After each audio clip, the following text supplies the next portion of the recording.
Pse të jetë paraja problem tek çiftet? Është e mërzitshme kur dëgjon se një grua sapo është punësuar ka ndryshuar raportet e veta me bashortë. Kur bë motër nderuar një pagë e jotja ajo që ta bën burrin jo të mirë, jo të rehatshëm, jo stabil.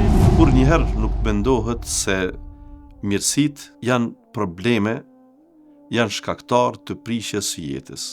E kundërta, gjithherë ne mendojmë se në jetë na mungon diçka, andaj edhe nuk jemi mirë.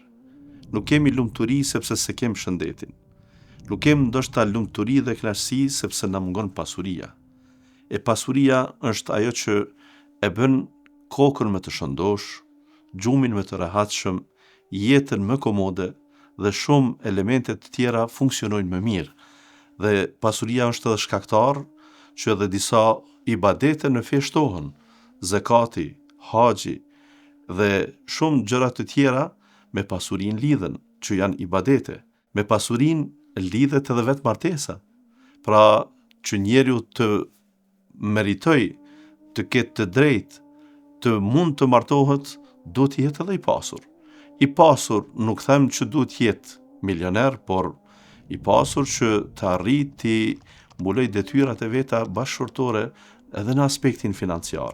Mirë po, të thot dikush se këto mirësi që i përmendëm dhe të tjera që janë të shumta, mund të jenë shkak dhe kancer i prishjes së raporteve, ndoshta kjo të duket në fillim se është e pamundur. Kjo dhe nëse është problem kontestimor ndërmjet ortakëve, të cilët mund të mos i kenë kontratat e mira dhe mund të mendojnë njëri se po punon më shumë se tjetri e ata po fitojnë barabar.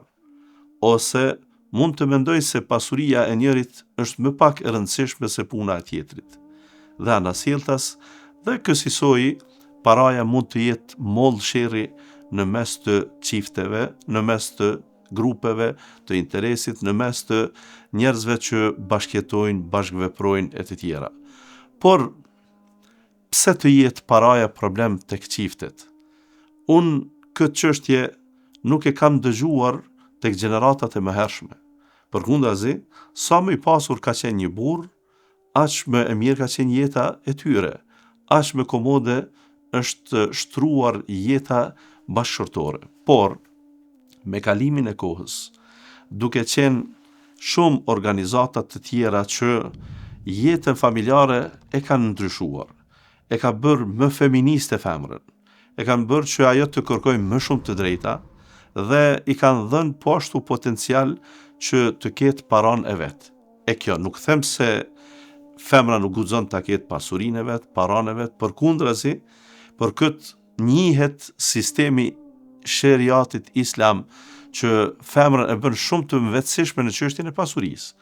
Por ajo mund të jetë shpesh herë gjëja më e mirë e një bashkëshorte kur ajo është edhe e pasur, sepse vetë i dërguari sallallahu alaihi wasallam kur na mësoi se pse mund ta martoj një djalë një vajzë, tha mund të motivohet ndër tjera përmendje edhe për shkak të pasurisë dhe nuk ka gjë të keqe, por ajo pasuri të bëhet mollë sherri në mes të çiftit, se pse ti e shpenzon këtu e pse jo aty.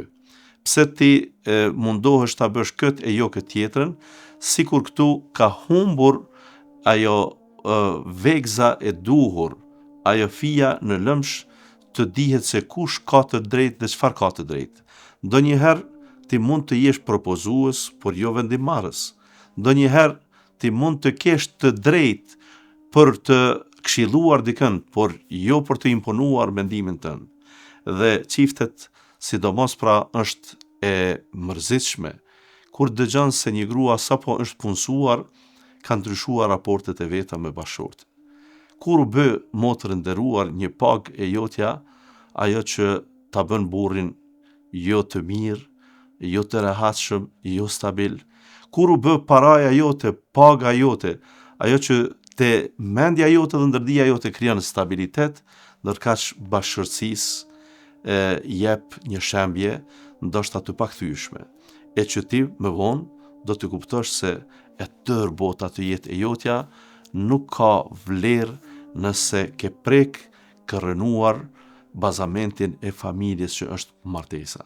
Nuk guxon asnjëherë një burr pra që të fitoj pasuri, e ajo pasuri të shkaktoj ndarje ose përçarje me gruan e tij, e aq më tepër kur gruaja kërkon të punësohet, të ketë shumë kujdes që punësimi i saj, nëse është dukur në fillim si nevojë për ta thyer monotoninë e të qëndruarit brenda në shtëpi, pra ta kuptojmë se ndoshta djalli pas ka dashur që ajo të marrë edhe një farë vetësie dhe pavarësia e saj financiare të shndërrohet edhe në mosdurim bashkëshortor. Zot ruan.